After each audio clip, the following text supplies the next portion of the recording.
Bienvenidos al Sistema de Educación a Distancia de la Universidad Católica de Salta. En esta clase desarrollaremos el tema recursos, correspondiente a la unidad número 7 del programa.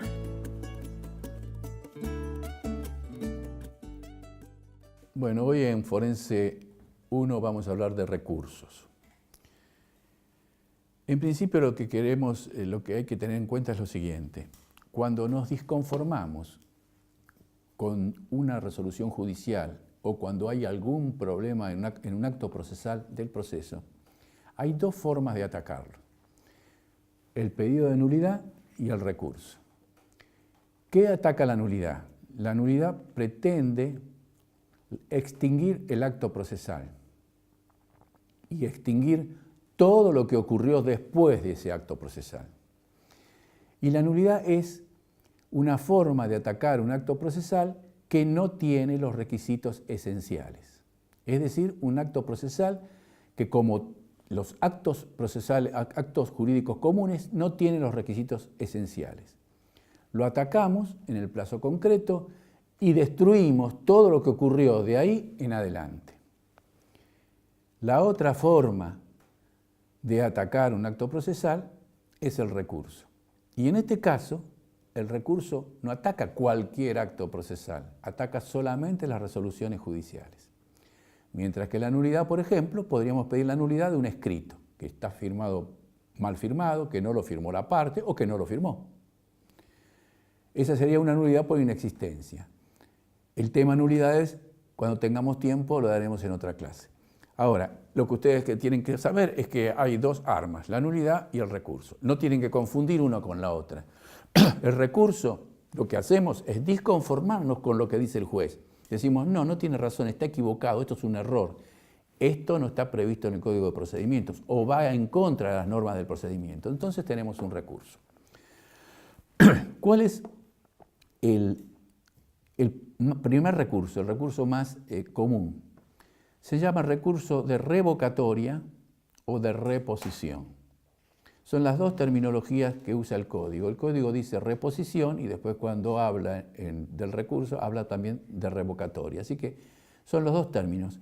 Antes se hablaba de revocatoria, en este Código, en el 69, le metió reposición. Pero no difiere la sustancia. Este tipo de recurso se interpone ante el juez que lo dictó. Es decir, si lo dictó el de primera instancia, lo interponemos ante el juez que lo dictó. ¿Y quién lo resuelve? Lo resuelve el mismo juez.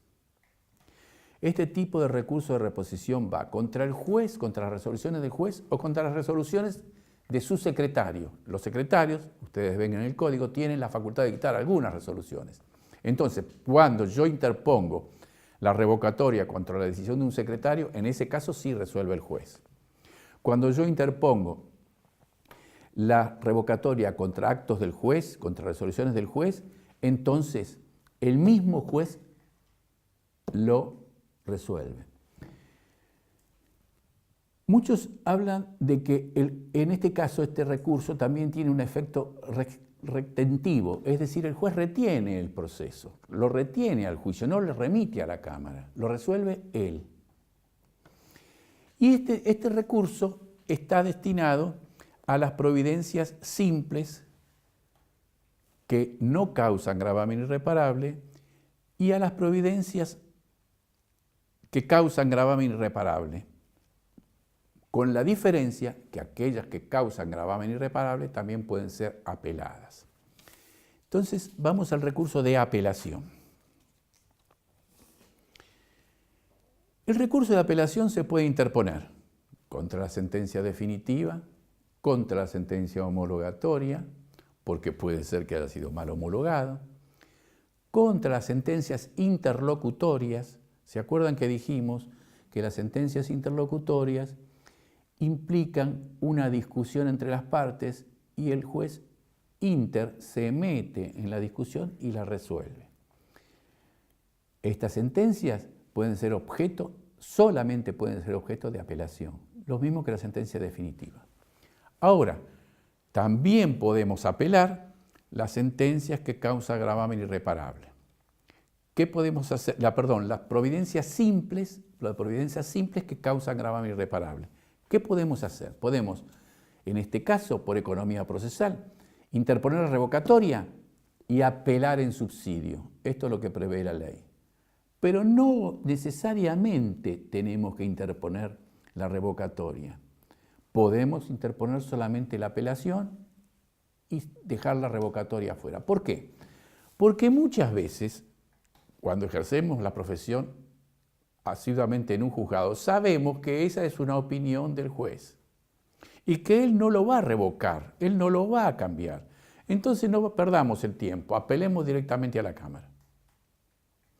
O muchas veces el error es tan grueso que el juez de primera instancia va a encontrar la manera de justificar su error. Entonces directamente vayamos a la Cámara y no perdamos tiempo. Las providencias simples que causan gravamen irreparable pueden ser objeto de revocatoria y de apelación. Pero muchas veces conviene dejar de lado la revocatoria e ir directamente a la apelación. ¿Por qué? Porque sabemos que el juez no va a revocar, porque es su opinión, porque él piensa eso, porque es su interpretación de la ley. Entonces conviene directamente ir a la apelación. Ahora, también la apelación comprende el recurso de nulidad dirigida a la sentencia. Es decir, nosotros tenemos una sentencia definitiva, nos agraviamos, es decir, entendemos que está mal hecha, pero también podemos comprender dentro de ese recurso la nulidad de esa sentencia. No la nulidad de otros actos anteriores, sino la nulidad de la sentencia. ¿Qué quiere decir? Que la sentencia no tiene algunos de los requisitos que tiene que tener. El más común de los incumplimientos de requisitos es que el juez no lo fundó en derecho o lo fundó aparentemente en derecho. Citó un artículo que no tiene nada que ver o directamente se mandó sin el fundamento jurídico. Entonces ahí, ¿qué hacemos? Nos ofendemos con respecto, discutimos el contenido, decimos que no estamos de acuerdo, pero a su vez decimos que es nula porque no cumplió con determinados requisitos. Ahora, la apelación tiene sus efectos. Vamos a ver, ¿qué efectos tiene la apelación sobre la ejecución de la sentencia? Digamos, hemos dictado una sentencia que dice, páguese a fulano de tal, a García, la suma de $1.000.000. Apelo. ¿Qué pasa con la sentencia? ¿Se suspende la sentencia o se sigue la ejecución por $1.000.000? Entonces tenemos dos opciones. A veces, cuando la ley lo determina concretamente, la sentencia no se suspende. Eso se llama efecto devolutivo. A veces, la mayoría de los casos sí se suspende y entonces queda congelada la sentencia hasta la resolución de la Cámara o hasta la resolución de cualquier tribunal superior. ¿Eso qué quiere decir? Quiere decir que la apelación nos paraliza comúnmente la sentencia. ¿Dónde no la paraliza? El ejemplo más clásico es en la sentencia de alimentos. Cuando se dicta una sentencia por alimentos, la apelación se da con efecto no suspensivo, con efecto devolutivo se llama, o si no también se llama a un solo efecto.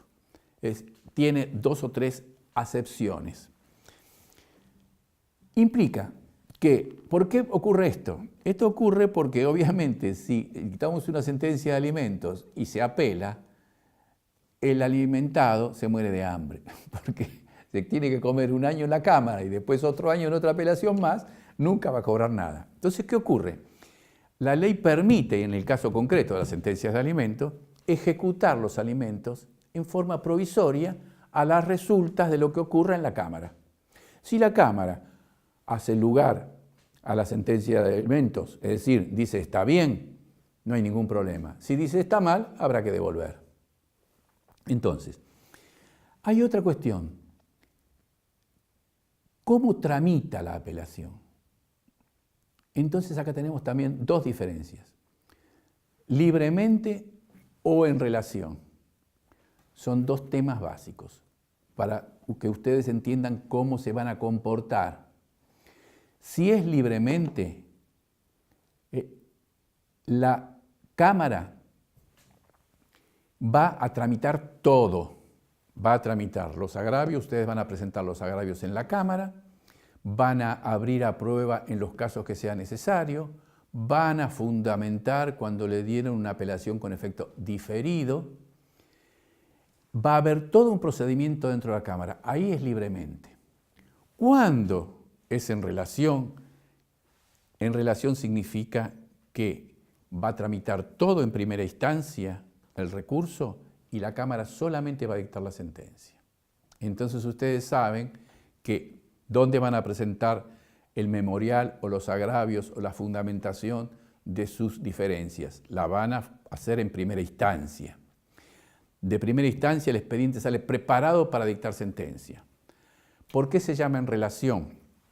Porque antes el relator de la Cámara le contaba al juez, para dictar la sentencia, los hechos, y el juez dictaba la sentencia. Entonces, si va directo al relator, por eso va en relación, va directo a dictar sentencia. Si el procedimiento o la apelación se concede libremente, en ese caso va a tramitar todo en la Cámara, porque implica la posibilidad de realizar un montón de actos que están en el artículo 260, es decir, reabrir la prueba que fue denegada, pedir medidas de mejor proveer, etc., alegar hechos nuevos que no se pudieron alegar en primera instancia, agregar documentación nueva que no se pudo agregar en primera instancia, etcétera, etcétera. Luego tenemos cuándo se resuelve el recurso, si se resuelve en forma inmediata o si se resuelve en forma diferida. Entonces, en general, cuando apelamos una sentencia definitiva, inmediatamente se va a resolver el recurso. El juez de primera instancia pierde competencia y lo único que hay que hacer ahora es ver cómo tramitamos el recurso. Será en relación, será libremente, pero entramos a tramitar el recurso. Pero cuando lo dan en efecto diferido, implica que el recurso va a ser considerado junto con la apelación de la sentencia. Entonces puede ocurrir que en la mitad del camino nosotros del proceso apelemos, en el caso de los hechos nuevos denegados, por ejemplo, apelemos, y el juez dice, concédese la apelación con efecto diferido.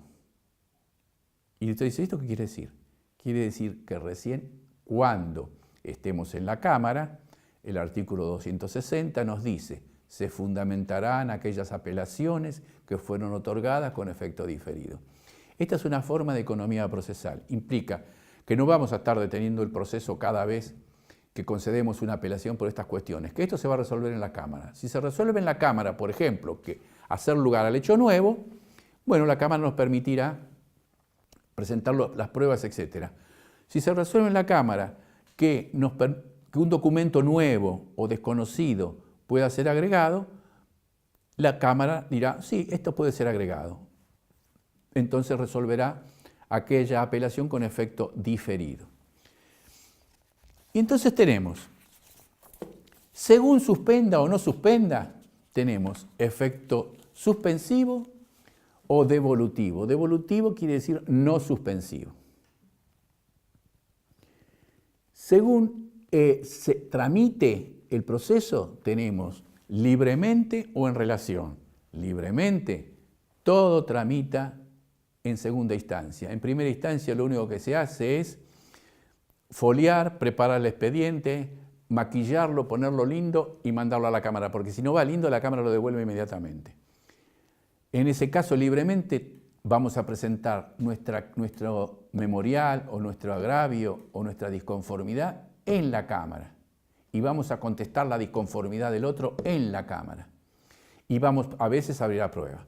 Si es en relación, implica que va directo a sentencia y todo se prepara en primera instancia. ¿Qué es lo que se prepara en primera instancia? Solamente la presentación de los memoriales, es decir, la presentación de las argumentaciones por las cuales nosotros creemos que la sentencia es mala o está mal dictada. Y por último, ¿cuándo vamos a resolver el recurso? ¿En forma inmediata o en forma diferida? Entonces, si es inmediata, Bueno, son los casos típicos de la apelación de las sentencias o casos típicos de la apelación de los interlocutorios. Pero hay casos diferidos, es decir, no va a entrar la Cámara inmediatamente adentro del proceso, va a entrar recién cuando se dicte la sentencia definitiva y esta sentencia sea apelada.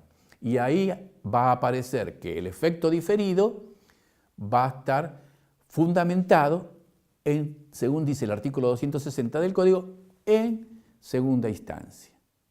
Y con esto tenemos redondeado el tema de los recursos.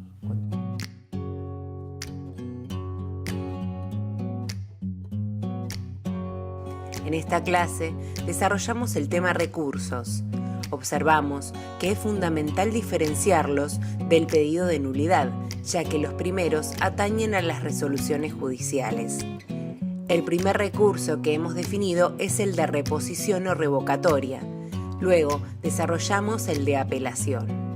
A su vez, especificamos los efectos del recurso sobre la ejecución de la sentencia y cómo se tramita el mismo. Por último, destacamos la resolución del recurso, siendo esta de forma inmediata o de forma diferida. Hasta la próxima.